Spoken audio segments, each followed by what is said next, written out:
네, 주안의 만나 9월 16일 목요일 묵상을 함께 나오도록 하겠습니다. 오늘 말씀은 출애굽기 15장 22절에서 27절 말씀으로요. 치료하시는 하나님이라고 하는 제목으로 함께 묵상을 나오도록 하겠습니다. 오늘 출애굽기 15장 22절은 이제 광야로의 첫 여정의 그 걸음을 보여주고 있습니다. 첫 걸음을 보여주고 있는 것이에요.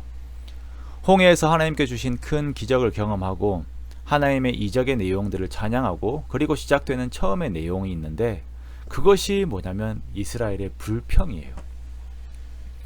백성들이 모세의 인도를 따라서 수르 광야에 들어가서 3일을 걸어갑니다. 그러나 거기에 물이 없어요. 그리고 또 마라라고 하는 곳까지 갔는데 거기에는 물이 있긴 있는데 물이 써요.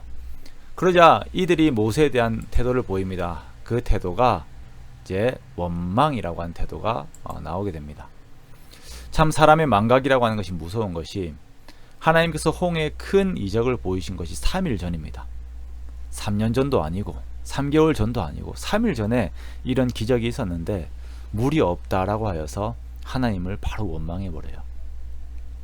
참 이쯤 되면은 이 원망이라고 하는 이 태도가 하나의 습관으로서 이들의 삶을 장악하고 있다라고 하는 것을 우리가 알게 되죠.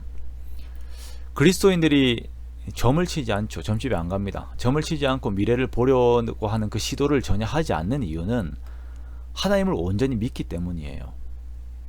하나님께서 점 치는 것을 그렇게 싫어하시는 이유가 뭐냐면 점을 친다라고 하는 것은 바로 하나님을 믿지 않는다라고 하는 그 의미와 동일하거든요.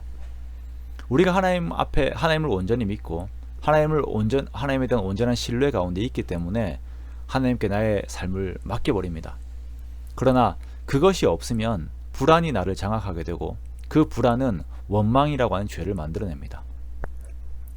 3일 전까지 크게 역사하셨던 하나님을 경험했으면 지금쯤이면 그 하나님께 엎드려 기도하여서 구하는 것을 먼저 하겠는데 그냥 현재의 나의 고통에만 모든 시각이 기울어서 원망하고 있는 모습을 보이는 것입니다.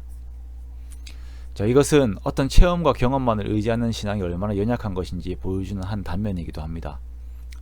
물론 하나님을 경험하는 건요 정말 중요합니다.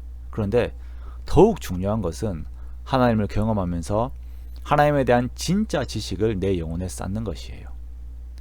홍해에서의 그 능력의 하나님이 나의 하나님 되신다라고 하는 지식을 내 영혼에 쌓는 것입니다. 원망 속에 있는 백성들 앞에서 모세는 하나님께 부르짖습니다. 그러자 하나님께서는 한 나무를 가리키셨고 모세가 그 나무를 물에 던지자 쓴물이 단물로 변하였습니다. 하나님께서 그냥 모세로 하여금 지팡이로 물을 내리치거나 아니면 선포하여서 쓴 물이 단물로 변하게 하신 것이 아니라 한 나무를 가리키셔서 그 나무를 물에 던짐으로 물이 단물로 변하게 하신 것은 하나님의 의도가 들어 있습니다. 25절과 26절에서 말씀하시고 계신 것처럼 이것은 하나님의 계명으로 인하여서 이들의 영적인 목마름이 해소되는 것을 말씀하시기 위해서입니다. 하나님께서 모세에게 한 나무를 가리키셨다라고 하는 단어와 말씀을 가르치다라고 하는 단어의 동사가 동일하게 사용이 돼요. 즉 하나님께서 한 나무를 지목하시고 모세가 그것을 주목하여 바라보았을 때에 그 나무를 통하여 쓴물이 단물이 되어서 그 백성들의 기력이 회복된 것처럼 우리가 영적으로 목마르고 탈진하였을 때에 하나님께서 정하신 법도와 율례와 그 계명을 주목하고 바라보면 하나님께서 그 말씀을 통하여서 지친 우리들의 전체적인 삶을 회복시키신다라는 것입니다. 이러한 마음을 하나님의 마음을 전하시면서 하나님께서는 그의 백성들에게 또한 우리에게 나는 너희를 치료하는 여호와임이라 라고 선포하십니다. 이것이 오늘날 우리를 향한 하나님의 마음입니다.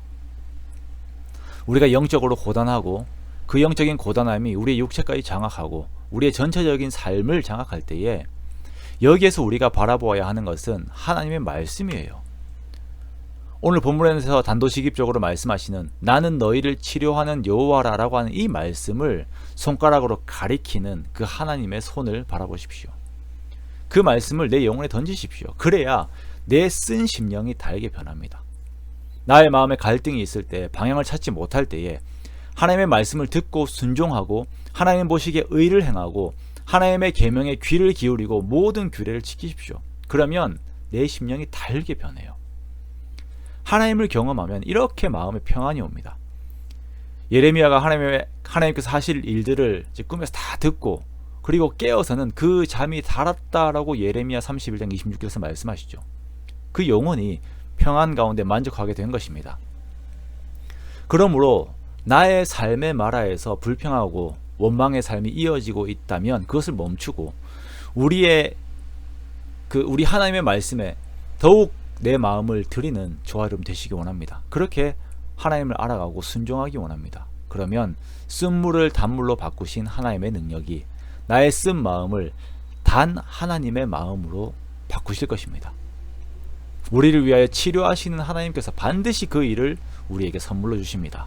그러므로 오늘도 더욱 상황보다 하나님을 바라보는 저와 여러분이 되시기 원합니다. 내 모든 기력을 그리고 모든 상황을 회복시키신 하나님을 경험하며 하나님께 감사와 영광을 올려드리는 저와 여러분의 복된 삶이 되시기를 주님의 이름으로 축원합니다.